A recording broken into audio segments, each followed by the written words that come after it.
Kaya kung isa ka dog, naglaag na pod. Kanang iyang paglaag, like kanang magawas gid siya sa among gate. Magmitay na siya, either malibang, mangihi, din dito dapit sa kanang layo-layo gid sa amo sa balay. Wala na siya naanad nga diri na siya mag me time. And then kung naana siya, mailhan yun mo nga naana siya, kay manuktok na siya sa gate. Iyan ang ibang ang gate. Tanawa gani. Na siya. Kauli na. Nagbang na siya sa gate kanina, pero ingon ko, wait lang. Maghulat ra pagid na siya.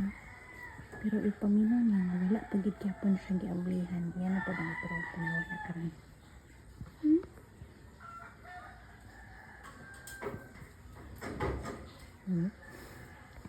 Dugan na. Itatawa-tawahan.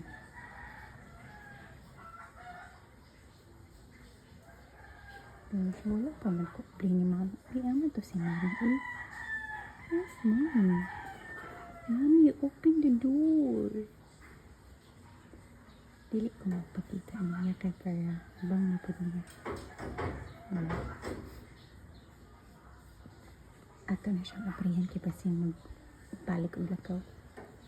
Okay, coming! Wait lang, mama, ha? Ay, boom! Painit lang ikaw, Luy. Mana kaglaag? Mama, Busdi?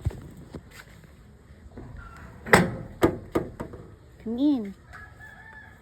Good girl.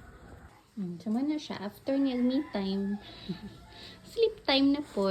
Siesta na po din nila mga aning arasa. Time check mga 10 a.m. naman siguro. After me time, nga na dayon. Magbordagulan. Pagkataod-taod. Tulog. Sarap buhay.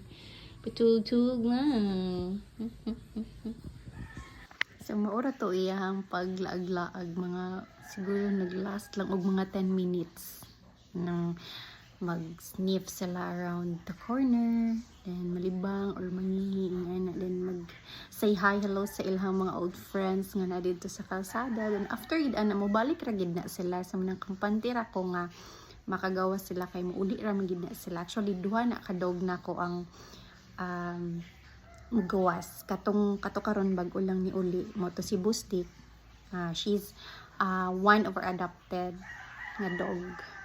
Luoy bi kay iyang kaagi ana, pero sayang kay wala na ko na document ang iyang life before. Di pa magud to uso ang kanang mag cellphone sa una ing ana. Then may gani pod, luckily kay ato na time ing adto na ko ka-passionate when it comes to dogs.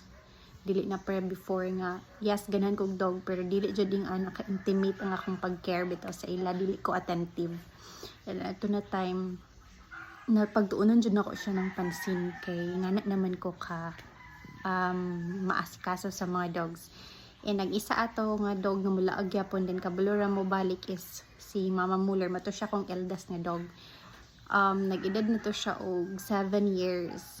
Kay same raman to sila sa date say nga niabot sa among katong pagkasal nako. So 7 years in counting naman. 7 years old na po ito kong dog. Actually, na siya duha ka katarak sa iyang mata.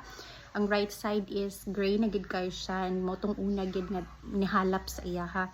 Next is ang isa nag-action na po siya na nagid siya kanang bakas nga gray. Pero matingala ko, ma-amaze ko kay kung kailan siya nagka-katarak. Tungod kay old na lagi nga dog. Ay, happy na siya na active. Da sige na siya duty sa gawas. Every after gid niya dinner ana, magpating gawas gina siya sa amo ang gate kay mag-duty na siya. Na ay giliwatan. Di na siya sugot nga di siya mag-duty. Example lang gyud ha na ay mga instances nga after the whole time gyud nag-ulana kana ulan hangin kay mahadlok man siya og hangin, mahadlok na siya og ulan, so di na siya maggawas, nara na siya sa sulod sa balay. Pero if it's a fine weather, nga starry night na, magawas gina siya. Dili gina siya maundag o panghuit sa imuha kay mag-duty gid siya.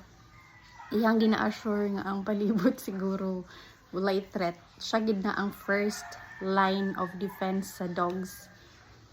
Maka-amaze lang kay babae ba niya ing ana iyang courage bitaw. Wala lang, liwat siya sa iyahang giliwatan. And, maor to for today's video. Bye, friend!